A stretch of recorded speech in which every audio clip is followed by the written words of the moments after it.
And this is how this part of the vlog is going to start. Hello everyone, welcome to this video where I'm basically doing a little bit of, I guess, maintenance slash modification to my GTR. This is something that I've been putting off for a while, so I've actually been avoiding doing an engine oil change to this car. I have to get a new one of these.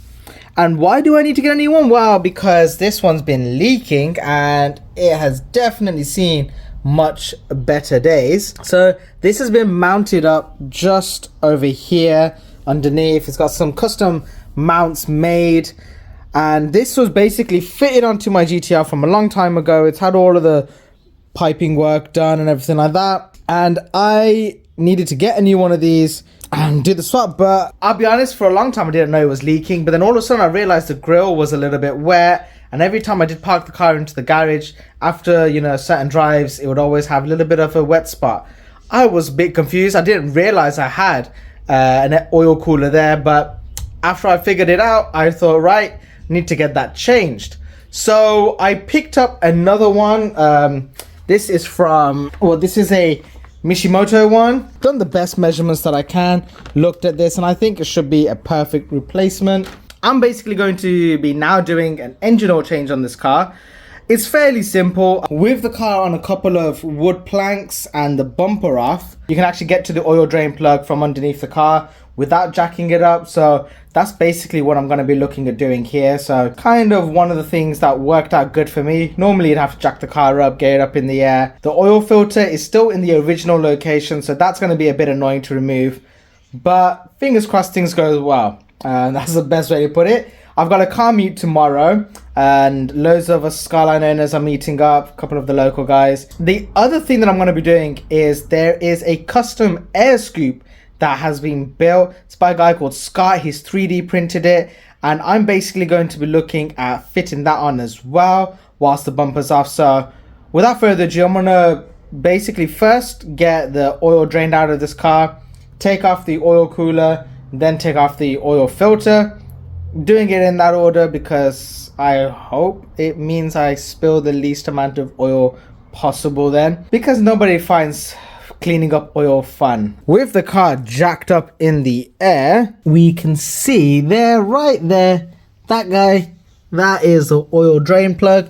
So I'm basically, yeah, gotta just undo that drain plug and then we can get all the oil out. So I'm greatly thinking that I am gonna spill all of this because I have a strong feeling as soon as I open this up, it's gonna basically flash all the way out. But it's quite awkward to do with this being in the way and everything else. So yeah, it's gonna be fun.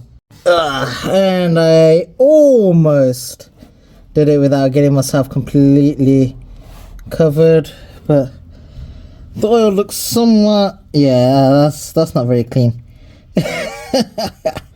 Yeah, this is old oil, that's for sure. I'm gonna try and capture this as best as I can, but yeah, this oil is definitely seeing some fun. It was long overdue an oil change, so thank you Hobby26 for being kind to me. But right, so I got this all out. Up next is going to be removing the oil cooler, which, if I'm completely honest, I'm a bit nervous about. So yeah, let's go.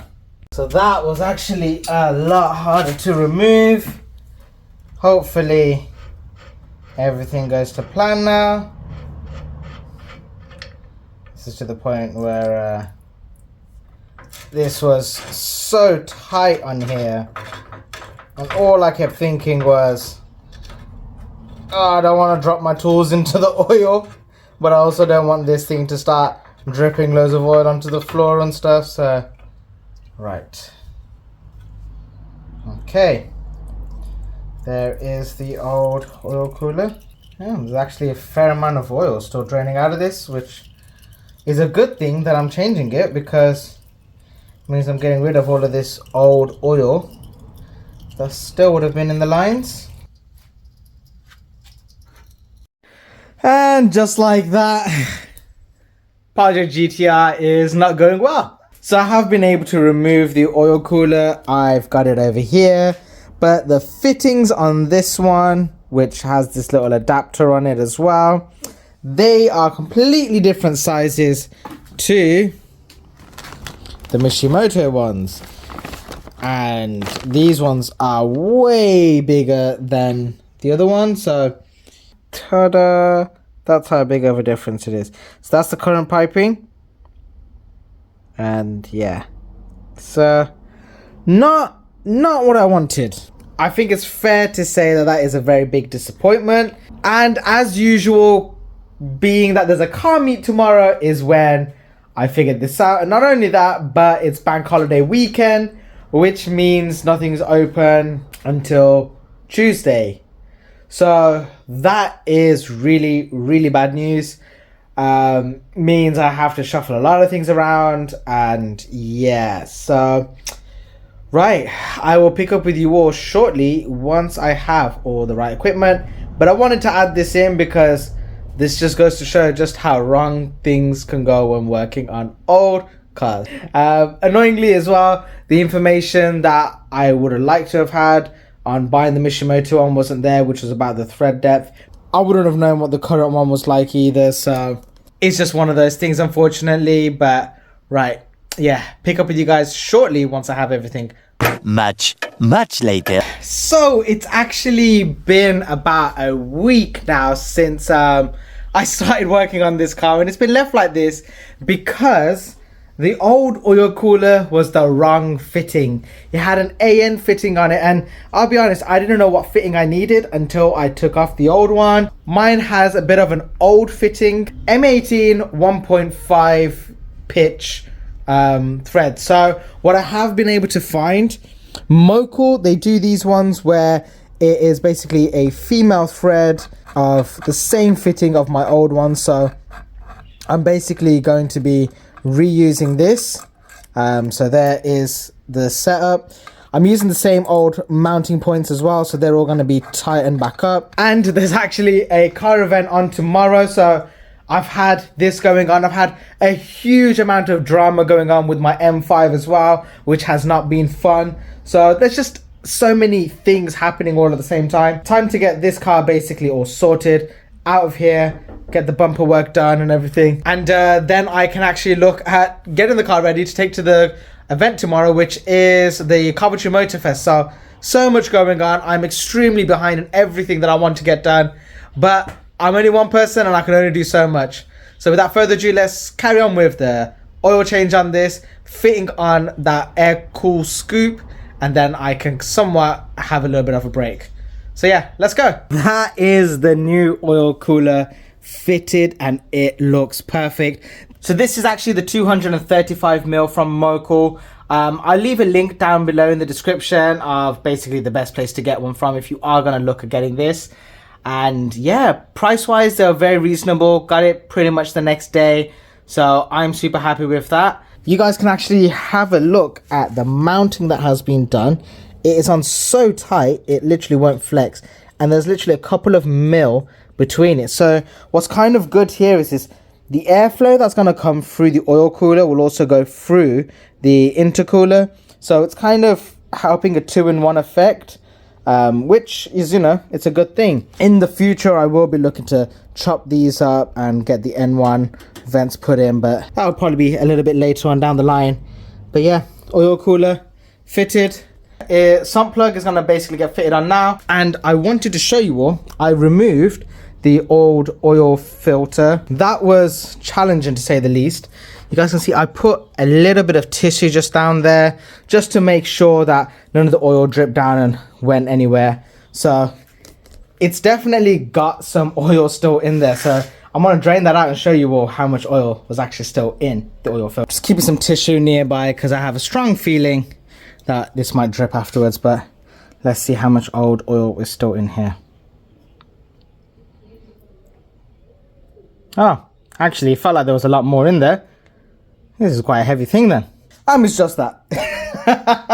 But at least all the oil is out. Because the car has been basically sitting here for a while, I actually managed to get more oil out once I took the sump plug off to get a new washer fitted on, and there was loads more oil coming out. So I was like, oh, I'm gonna say around 50 mil that randomly just came out, and this is after I had left the car, just sat there draining for a long time anyway, so I was happy I did that. Next step is gonna be, like I said, tightening up the sump plug and filling it up with some oil, and then checking for leaks, because I definitely don't want to have any leaks. This is the car's second Nismo part being fitted on.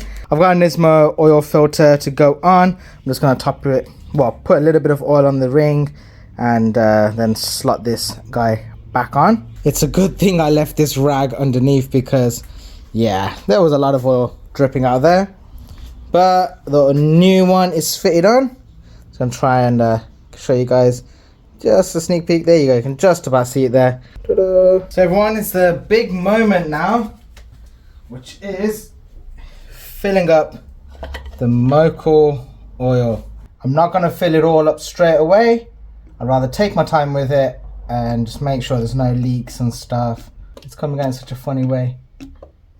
Right, let's take a pause. I'm going to do this boring part now, and I will catch up with you all at startup time. Now, it's been a while since the car's been started up, so I'm hoping the battery is strong enough to start the car back. Right, let me just remove this from here as well. And it's time to do the first startup. I can't see any leaks, so...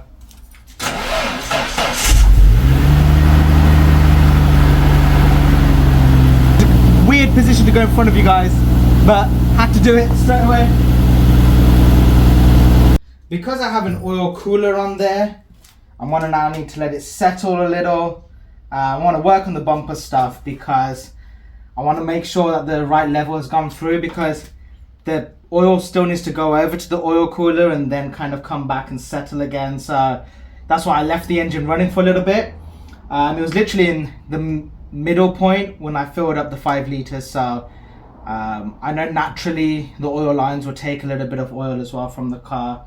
So yeah, just gonna be as gentle as I can be. But right, let's go into fitting on this bumper attachment. This is in essence the air duct that I am going to be fitting onto my 32. So it basically sits around here with the original front bumper. Now, the original airflow comes through this, I'm guessing it's a sound reducer. So you can see that the airflow comes through like, oh, where is it actually coming from? So this air box, right, so it takes some air roughly from underneath the headlight. Literally this air box here, look right there, that's where it's getting its air from, which is just like in this area, just through here, which isn't the best. And then that airflow comes through this channel here, up through that gap and into this area.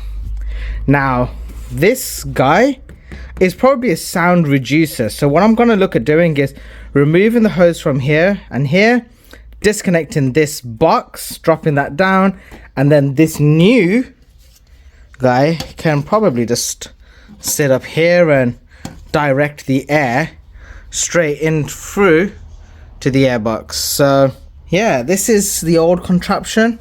I'm pretty sure this is to reduce air sound from the induction and stuff. So don't know why, but this is part of the original air intake box, so that can be removed. So this is right, let me try and yeah, so this is pretty awkward to get out of there. So everyone, here's what I figured out. This panel needs to have 2 holes drilled into it. This is obviously the bumper support. Just line up those 2 holes. This has like this groove that sits perfectly into that gap. So once you've basically got that set up, got it lined up, drill the holes. Now I've accidentally drilled the holes a little too close this way. Ideally I wanted it a little bit further up, but it should be fine. It will still work perfectly fine just there. It'll still force the air up, in and over through to the intake. So that's the next step for me right now, and get this mounted up. It does come with this little plate that you can use as well, so that will be underneath. The other one will sit on top and it screws into it. And then you just got to sort out the piping and you're all good. So everyone, I can't actually use this piece here at the moment because when I come to connect this up, it basically doesn't line up as nicely as I'd want it to, which is a little bit of a shame. Obviously this hasn't been bolted in at the moment, but with where it would go, you'll basically be sitting a little bit too off. So yeah, I can't use it, but I'm sending that information off to the person who developed this. So you can actually get links for this kit. It probably would work better, this one, if you don't have any stock setup or anything like that. But with this setup, we're trying to keep a little bit of a stock element to it. This is definitely going to be a nice little upgrade. So if he was able to adjust that and make it work that way, you both the air coming through from the side, forced in, and this air coming up through here as well. Whereas this was used as like an export to the silencer, now it could be used for an intake. And that is the finished product. So it's just slid right through and under, and you can just about see a little bit of it just there. That's going to force the air nicely through from the front, up and in, instead of, in essence, what was just a small amount of space just here, trying to get all the air in. So yeah, that should be some good cold air getting sucked in by the car. Yeah. So everyone, I just wanted to give you all a good update. Car was fantastic for the car event. Basically, the Coventry Motor Fest, you know, I went over to it. It's basically my first proper meet and show, I guess I should say, with the Skyline, and it was great. You know, everyone, loads of people got to see it. There'll be a full video coming up on that very soon, so make sure to subscribe for that. And I just want to give a quick little shout out to Toby at SR Auto Source. He hooked me up with the Nismo oil filter, or the oil, and basically everything related to the servicing. I've still got some spark plugs and stuff to fit on. The oil cooler, I can't remember the name of the company now off the top of my head because everything was such a blur, but I would definitely leave a link for that in the description down below. If you've got an older car with an older setup with the lines and stuff, that would be the best way because they've got so many different fittings for the Motul oil cooler. And the other thing I wanted to show you guys was this guy right here. Listen to this, right? It's actually filled with water, and there is a little drain plug here that you can use to empty it. So I'm guessing over time this will also allow water to get built up into it, which is kind of funny, but I don't need to deal with that, which is good news. The other thing I wanted to show you guys is over at the front and show you all how this air duct looks. So with the torch on, you can see this air duct. It sits just there and it literally forces the air straight through, up and into where the air filters are, just over here. Now it could be just a placebo effect for me, but I do feel like there has been a little bit of an improvement since installing it. Everything feels a little bit like it kind of feels like as though the car just feels a little bit happier at the top end. Not to say that it feels fast or anything like that, but it just felt a little bit happier. That's the only way I can put it. I got mine sent over because I have a stock intercooler, so it was kind of just making sure everything worked great, and it did. I have sent him over a video showing what happened with the installation, and if you could look at making that little upgrade, and yeah, it'll be nice. It'll be cool to kind of have the two pipes just basically work together, but that's something that he can work on in his own time and see if it works. But this setup as it is at the moment works fantastic as well, so it's one I would recommend to a lot of R32 owners. But right everyone, I'm going to end the video here. I hope to see you all in a future video, especially with the car meet stuff and all the other car builds that I've got going on. And hopefully we'll be able to catch up on everything, like I mentioned, a little sneak peek of earlier with the M5 and all the other builds and stuff. But yeah, if you found the video entertaining or interesting, or you want to give me a little bit of support, a thumbs up and a subscribe will be really appreciated. Hopefully I'll see you all in a future video. Peace out. Bye.